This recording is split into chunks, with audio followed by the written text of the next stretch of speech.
Hey everyone, and welcome back to another episode of Quick Roll. My name is Cory, and I'm with Talking Cardboard. And on today's episode, I discuss one of the new games I got to the table over this past week. And that game is Blackout Hong Kong.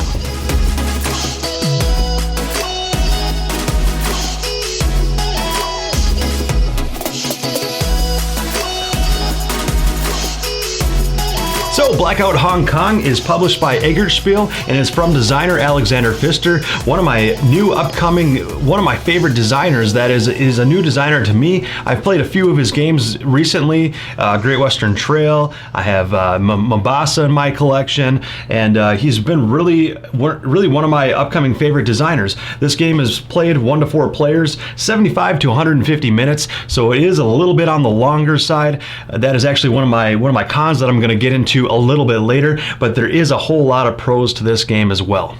In Blackout Hong Kong, you are frantically traveling around Hong Kong during a blackout, as the title suggests. So, like I said, you are going around Hong Kong trying to help people and save people from running out of fuel and food and water, and really trying to rebuild society and rebuild the infrastructure in Hong Kong during a devastating blackout. It's kind of a deck building, hand management, area control, area majority type of game. So there's a whole lot of neat mechanisms going on in this game. One of the cool, unique hand management sides to this game is actually the way that the columns work in front of your player board. So on your turn, the very first phases out of the 8 phases on each turn is actually playing crew onto the board. And how that's done, like I said, is through deck building, hand management, and some area control, area majority aspects to the game. The real cool, unique mechanism with the hand management in this game is actually in phase 1 out of the 8 phases in each round. That is when you're placing your crew members from your hand down in front of you in 3 different columns. And in each column, you are placing 1 card face down, which will be triggered later in that round for its special effect. How that works is you play a card down, like I said, face down in each column, and there are different crew members and different things that give you special abilities and trigger specific actions. The real cool, unique aspect to this placing of cards in front of you is a very unique aspect to the game as well, where you only collect back to your hand at the end of each round the cards from the column with the most cards. You don't collect all the cards that you've played back to your hand at the end of each round, just the column with the most cards. So that is real cool and unique. Playing cards down to maybe the column that has the most cards for the cards you want to immediately get back to your hand at the end of the round, to strategically place other cards in maybe some columns that have fewer cards in it that you don't necessarily need in the next round or 2 in the game. So that is a real cool strategic option that you have. Some of the actions that the cards give you are anywhere from collecting resources to placing different area control cubes on the board to try to secure different areas and cities on the board, and also collecting different mission cards throughout each round as well. There's different mission cards that you can get to place on your board, and once those are completed, those can be anywhere from new crew members that are actually better and more advanced crew members to add to your hand to use in later rounds, in future rounds. Anywhere from that to other mission cards that, once completed, it'll gain you victory points and additional resources or additional money, and really help roll into different combos throughout the game. Another cool part of this game that I really enjoyed is the area control aspect to the game that I mentioned earlier. How that's done is there are different missions that, once completed, allow you to place an area control cube on a specific location on the map. Once you have surrounded an entire area, whether it be an area that only consists of 3 locations, 4, 5, maybe up to 6 or 7 different locations, once that area is surrounded, you have secured the location.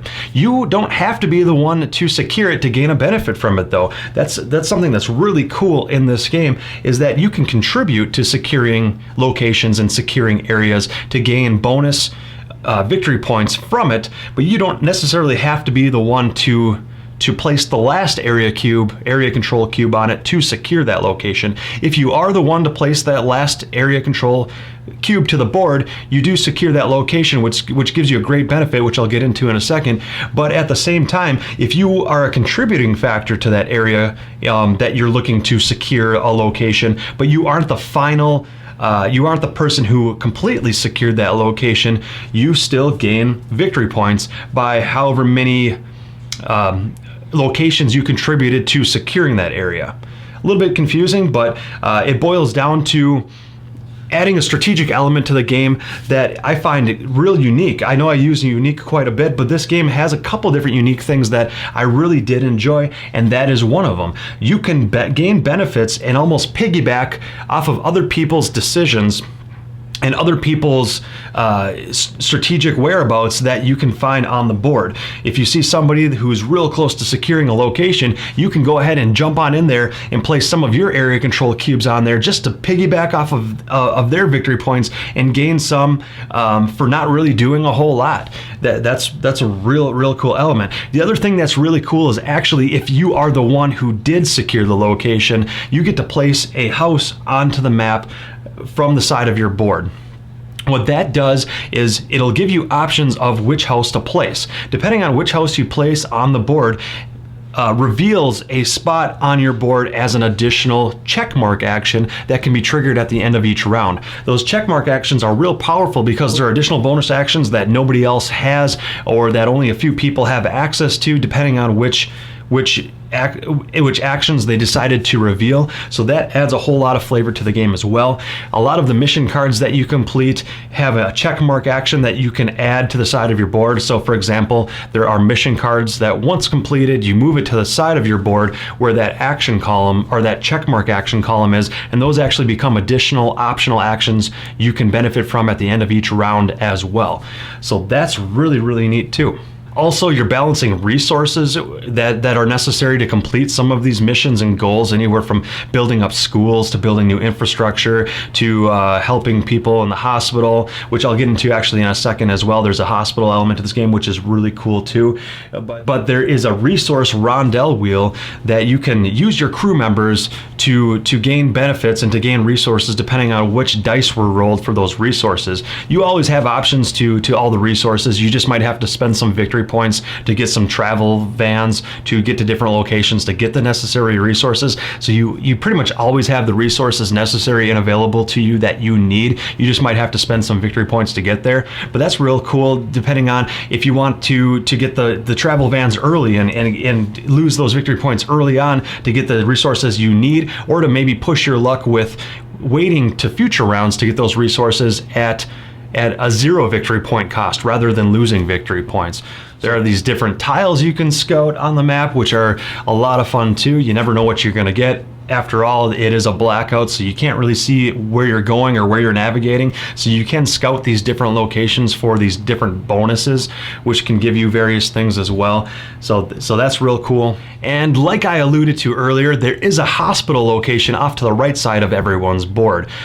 When you're scouting different tiles to get these benefits, you, depending on which cards you play to scout a specific location, there's these different GPS locators on each card that if they add up to the total amount needed for a specific goal that you scouted or a specific tile that you scouted for, you are required to choose one of the crew members you use to scout that tile and place it off to the right-hand side of your board, which is your hospital section. They got, basically the thematic tie to that is they got injured while they were searching these different locations and trying to help people out.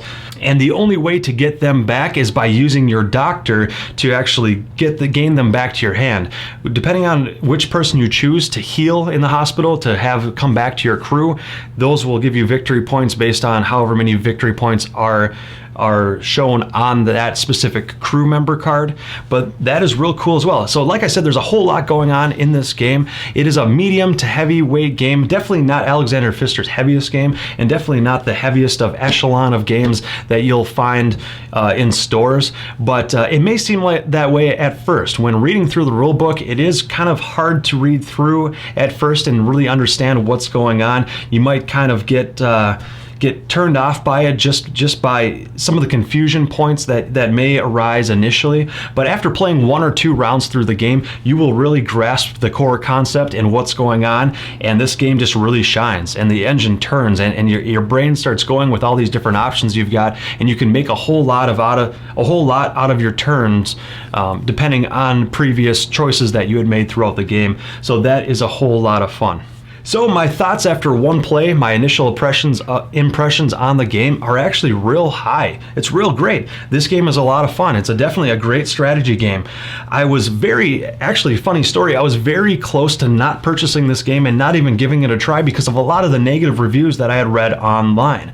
There are a lot of people that are bashing this game or saying it wasn't as fun as they expected, or their expectations were too high for it initially, so it really didn't turn out to be the game that they thought they would love and enjoy.